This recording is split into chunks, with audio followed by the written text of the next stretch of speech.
Il est l'heure de se réveiller. Sorbonne Univers Ciné, le podcast cinéma de Radio Sorbonne.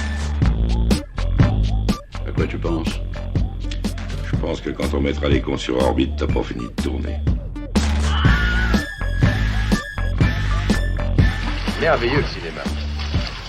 On voit des femmes, elles ont des robes. Elles font du cinéma, crac, on voit leur cul.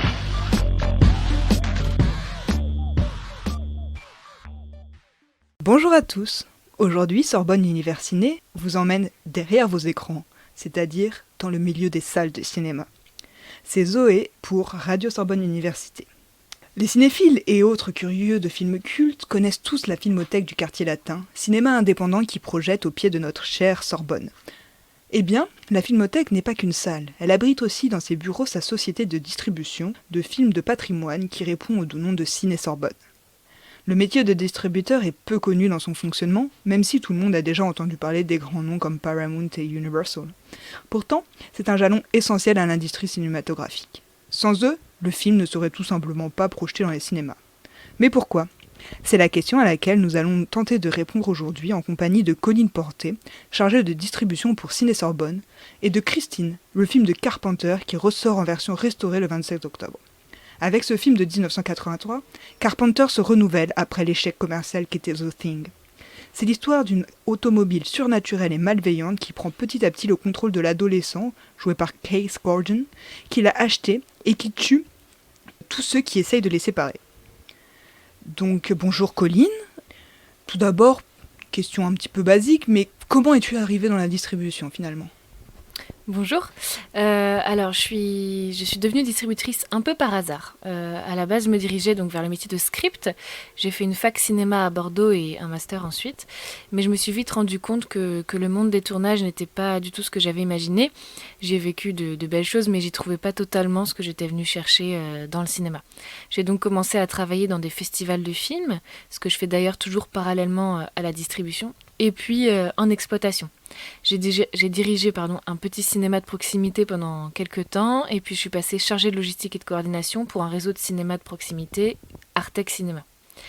Et à la fin du confinement, François Cos, le directeur de la Filmothèque et donc de Ciné Sorbonne, m'a proposé de les rejoindre en distribution, et j'ai accepté parce que ça m'intéressait de voir un peu l'autre côté après avoir travaillé donc en exploitation.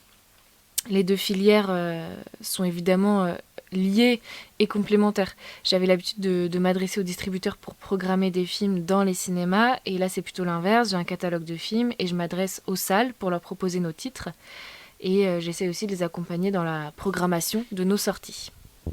Comment donc faites-vous vos choix ? Quels sont vos critères à part celui d'une restauration récente du film en question et de l'appartenance de ce dernier au patrimoine cinématographique ? C'est-à-dire, quelle est un peu votre ligne éditoriale et quels sont les enjeux financiers de l'acquisition des droits du film, puisqu'il faut que ça marche en salle tout en ayant une rentabilité à ce niveau-là. Donc peut-être en prenant l'exemple de Christine.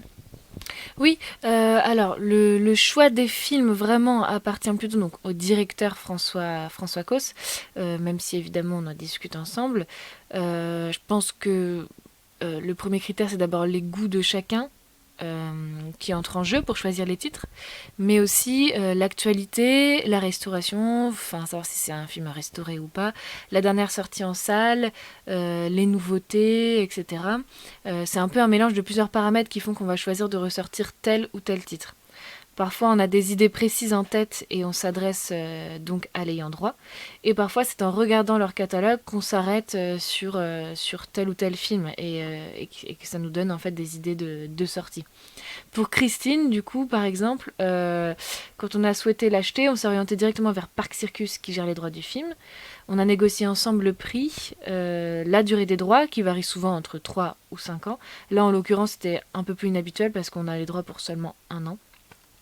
Et voilà, c'est avec eux en fait qu'on gère ça. Et ensuite, c'est à nous d'exploiter le film pendant la durée définie. Donc là, en l'occurrence, 1 an. Donc le métier de distributeur fait clairement partie de la branche économique de l'industrie cinématographique. C'est un peu finalement comme un pari d'un investisseur financier, disons, dans l'immobilier. Peut-on dire que vous avez le même statut que celui de producteur, mais donc dans la phase de post-production ? Je ne sais pas si on peut dire ça. En fait, on fait tous les deux partie de l'industrie cinématographique, mais on se complète plus qu'on se ressemble, en fait. C'est un peu un pont entre l'objet film et les spectateurs. Nous, on va vraiment chercher à faire vivre un film terminé, et chez Ciné-Sorbonne, en l'occurrence, faire revivre un film, puisqu'on est spécialisé donc, dans les films de patrimoine qui sont sortis il y a plus de 10 ans. Après, oui, en termes de pari, c'est sûr que c'est un peu la même chose. En production, tu paries sur un scénario, un acteur, un réalisateur, un projet.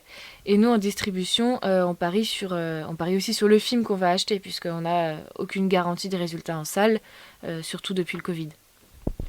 Un autre aspect de ton métier consiste à diffuser les films, ce qui te rapproche cette fois des exploitants. L'avantage de Ciné-Sorbonne, c'est que vous avez votre propre salle pour les projeter. La Filmothèque, évidemment. Mais du coup, comment tu rentres en contact avec les autres exploitants dans la mesure où la partie communication, en premier lieu, elle s'adresse plus directement au potentiel public des salles, finalement ? Alors oui, comme je le disais en introduction, c'est vrai que je me sens plus proche des exploitants de salles que des producteurs. En tant que chargée de distribution, je suis en contact directement avec eux tout le temps, tous les jours. Le fait que la Filmothèque existe ne nous empêche pas de faire un vrai travail de distribution. On travaille avec d'autres salles en France. Certains exploitants sont des fidèles qui nous prennent tous nos films ou presque, du moins qui nous font confiance dans nos choix. Et d'autres qui font appel à nous occasionnellement quand un film leur semble plus approprié à leur public. Pour communiquer avec les exploitants, donc on utilise tout simplement le téléphone ou les mails. Enfin, voilà, on les appelle directement ou ils viennent à nous directement.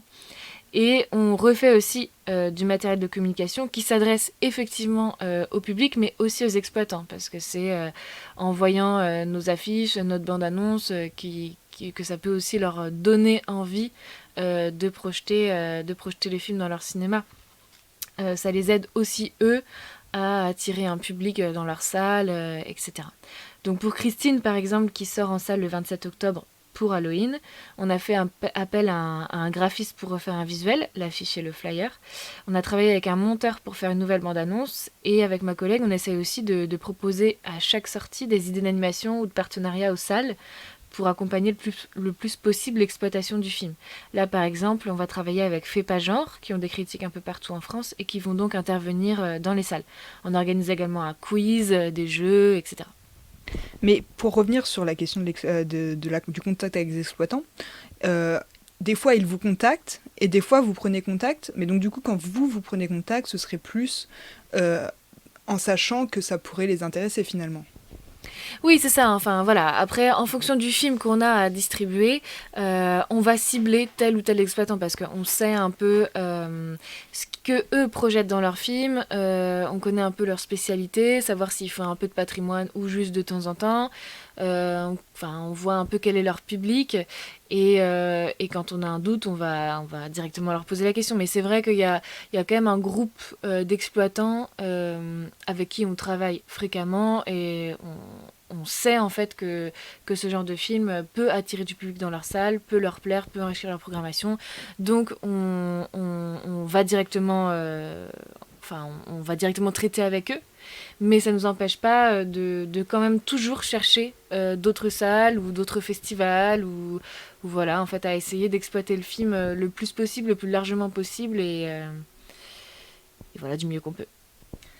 Et du coup, est-ce qu'il y a un quelconque intérêt pour de l'export à l'étranger, par exemple ? Alors nous, quand on achète les droits pour le film, c'est uniquement pour la France. Le type de contrat qu'on a pour la quinzaine de films qu'on a en catalogue ne nous permet pas de les exploiter à l'étranger. Merci beaucoup, Colline, de nous avoir embarqués avec toi dans le road trip de la distribution de Christine. Christine, c'est le 27 octobre à la Filmothèque, mais c'est également dans plein d'autres cinémas à côté de chez vous. Il suffit d'aller sur leur site pour savoir. Et donc on peut retrouver Ciné-Sorbonne, le label de distribution, sur les réseaux sociaux, Instagram, Facebook, mais aussi Twitter, et bien sûr dans la rue Champollion. Vous venez d'écouter Radio Sorbonne Universiné, le podcast cinéma de Radio Sorbonne Université.